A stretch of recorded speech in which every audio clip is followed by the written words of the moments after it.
sorry, the number you have dialed is not in service. Hey guys, and welcome back to my channel. So, a lot's happened since the last time I uploaded. Just got out of the shower so you can see me do my skincare routine, but we've got a lot to talk about, and if you can tell by the title, today I am talking about my labour and my delivery experience, I guess. It went down. Now I've got a 3-month-old.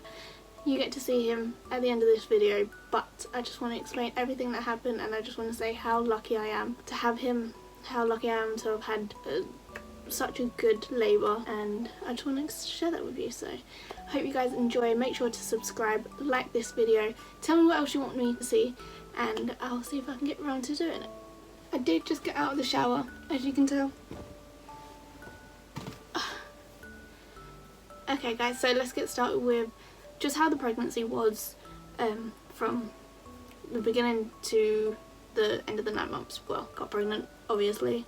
I was still working, wasn't too sure, didn't know that I was pregnant up until just before we went into lockdown. We didn't really know how to go about it, obviously, whole world is shutting down. It was hard to navigate going through a pregnancy anyways, and then to top it off, doing it through a pandemic, not knowing what to do, and then you're so worried about obviously going to hospitals that you don't really want to be there, but you have to, blah blah. So you have to be super cautious. Not fun, especially when you have to go in there by yourself when you're that cautious. So I had to go for my 20-week scan, and I was all alone in there. So what I done, got 2 cards. I got one that says it's a boy, one that said it's a girl. The midwife asked, oh, do you want to know what it is? I said no. So okay, turn your head away. Done that. At the end I said, here's 2 cards, one boy, one girl.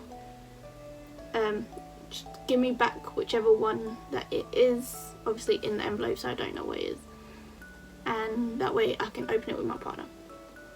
That's what we done. So she gave me the envelope back, walked back to the car. Me and my partner sitting in the car, sitting there waiting.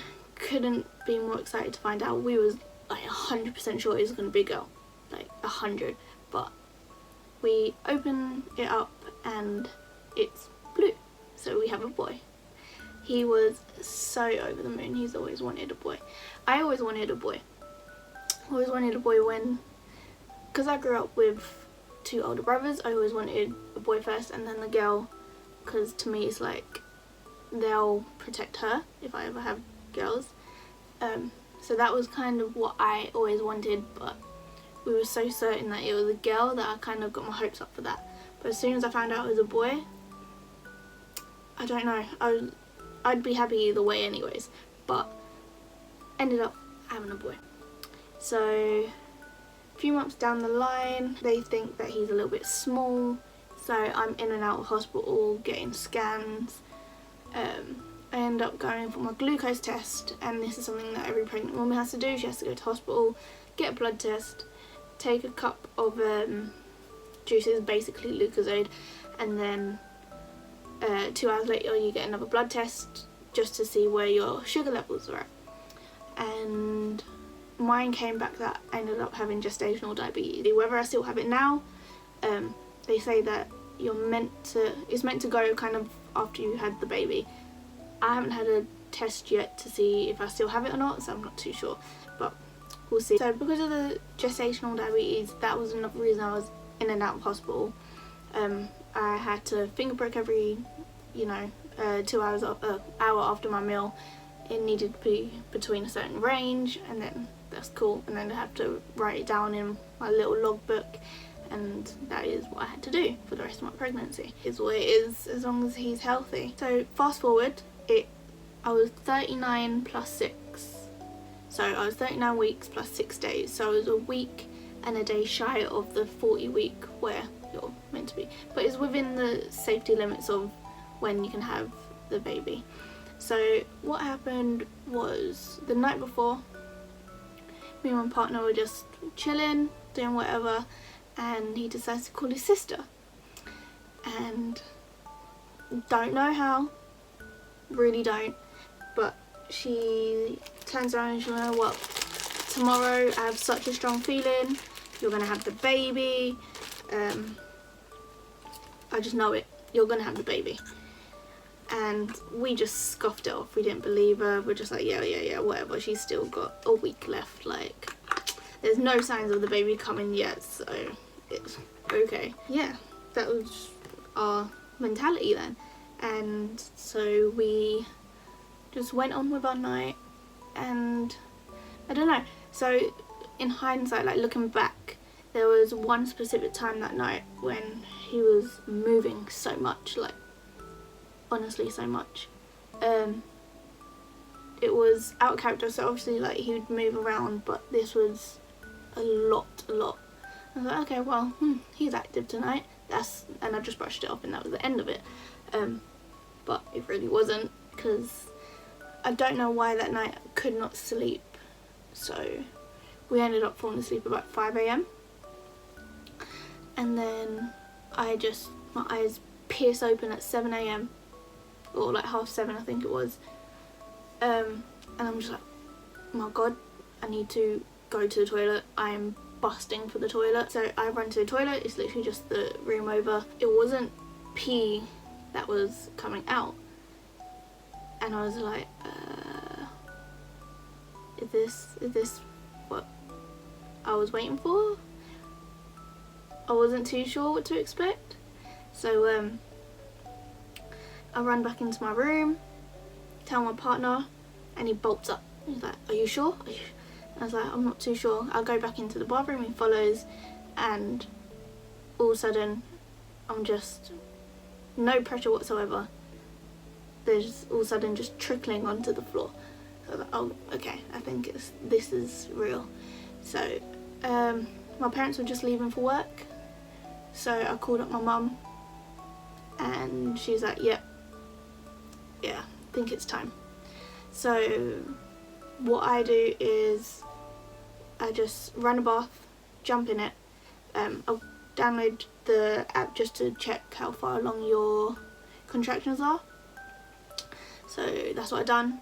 I was tracking it whilst I was on the phone to my sister-in-law, just letting her know what's happening, and she said, I think I was just in a daze because obviously I'm in the pain of the contractions. It's like, yep, you know, make sure you get everything ready, you need to go. My partner's getting everything ready, I'm still in the bath. So the timeline is, I woke up about 7:30, 7:35, something like that. All that, whatever happened, it was about 7:40 that I'm like, oh god, you know, water's broken, whatnot. And literally 5 minutes, 7:45 in the morning, contraction. They weren't long, they were 15-20 seconds and maybe about 2 minutes apart, and I was like, that's a bit fast surely from my water's broken and having no indication to labour beforehand, and it just gets progressively worse after that. They weren't too bad, they're just like mild cramps, but you could tell that, you know, having a contraction. But it got bad very fast, so a minute of rest, a minute of contractions, a minute, it got to that very fast. Obviously got there, went into triage, they kicked my partner out, obviously all the COVID and stuff like that, and I'm on the table, like it's excruciating pain at this point, and I'm thinking to myself, epidural, that is all I want an epidural. Midwives have left to go get stuff, so they went to go get like the blood pressure and stuff like that to come over to me. She wheels it over, I think she goes off to get something else, and I just scream that I need to push, and she's like, oh, if you need to push, and then she comes walking in to have a look, and she's like, I see the head. Literally, they didn't finish me in triage, I was in there for at most 4 or 5 minutes, most, and they stick me in the chair and they wheel me to an available room, and I think one of the doctors had to run and get my partner because he went outside because obviously he wasn't allowed in whilst I was in triage. He didn't think I was going to switch up so soon. Thankfully they did get him in time. One of the nurses came in, had a look at me, could see the head. She shot straight up, walked next to me, because obviously they've always got them little buttons behind, right onto the button. All of a sudden I've got that woman, I've got two others. I think one of them was clearly like the senior midwife, two others which were I think like students, and then one other which was to take the baby as soon as it comes out, and then one other at the back with my notes. As I was being wheeled to the room, like literally screaming, I need to push, I need to push. To me, there's two types of contractions. There's one where you are in immense pain. Think of a cramp, like if you're on your period, but 10 times worse. And then the other is when your stomach goes so tight and you just feel like you need to push. Just need to push. And it is so intense. But I had one of them there one in the triage, one in the chair, like needing to push.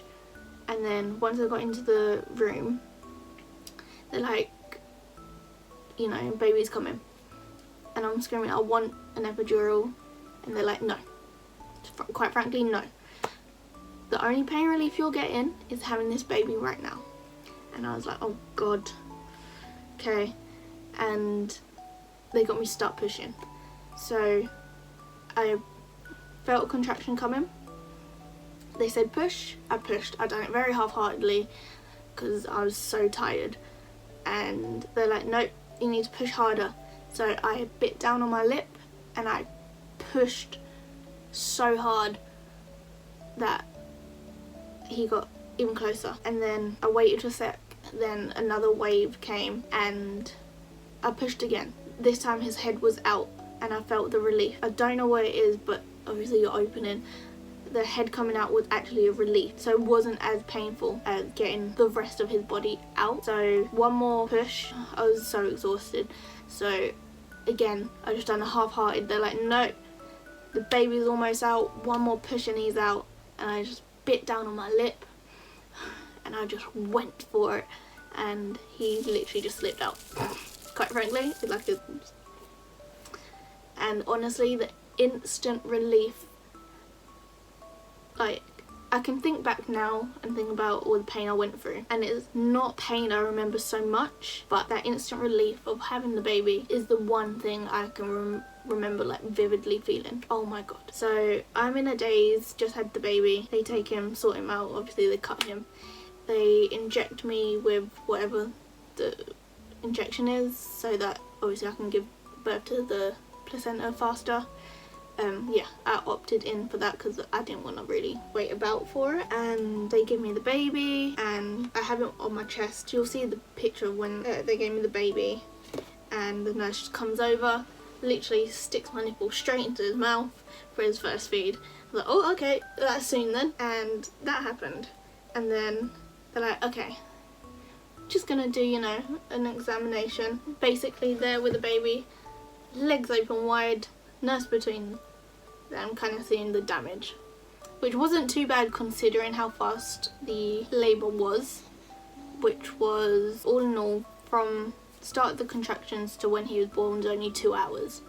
That is how fast it was, 2 hours. So she checks me over and says I've got 4 tears, 2 up, 2 down. So she calls in one of the doctors to get me stitched up. She's like, oh, do you want some gas and air? Like, yes please. And I tell you now, if you need stitches, get gas and air or anything that will numb any type of pain. Because giving birth was hard, but it felt natural. Having a needle go in and out trying to stitch you up is not natural. It is honestly a disgusting feeling and I hated it. So I was high off of gas and air. That is how I got through that. After that, a couple nurses came back in, put me in the wheelchair and shipped me off to a ward basically, and said to my partner he has to come back for the visiting times. So he went off, got some stuff for her, and I went to a ward. Everything's checked over, so because obviously I had gestational diabetes, his sugars had to be okay. So they checked his and they kept checking over him, and I had to stay the night because of it. Just there chilling all day with baby and partner when he was finally allowed in. Once he left, he went home the next day, carried on with all the tests and everything. My partner didn't come because I was meant to leave a lot earlier than I did, because it took so long for them to try and finally get round to getting me out of the hospital. That wasn't fun, having to wait that long with no one really around, but that is what I had to do. But the first night was kind of horrendous. There's 4 of us in this particular room on the ward. All I can hear is screaming and crying all night long, so I couldn't sleep. I don't know why, but my bubba did not cry at all. He was just so chill, just there. Oh, okay. That was really my experience with the first night in the hospital during COVID. Finally get to leave the hospital. They have a little iPad that they wheel around, and you have to watch a video whilst they're doing all your paperwork so that you can leave, give you a red book and everything. And that was us on our way, and then came home and he got to meet the family. That was my delivery labour experience. It was hard in the moment, but in retrospect it was a very easy labour, and I couldn't have had it, I wouldn't have wanted it any other way. I know I wanted a water birth and it just wasn't in the cards. It's not what he wanted, but he came out happy and healthy, and that's all that matters. So I hope you guys enjoyed this video. Hope you guys have a wonderful day. He is 3 months old now, so any questions you have, any videos you want to see, make sure to comment them down below. So guys, meet Cami.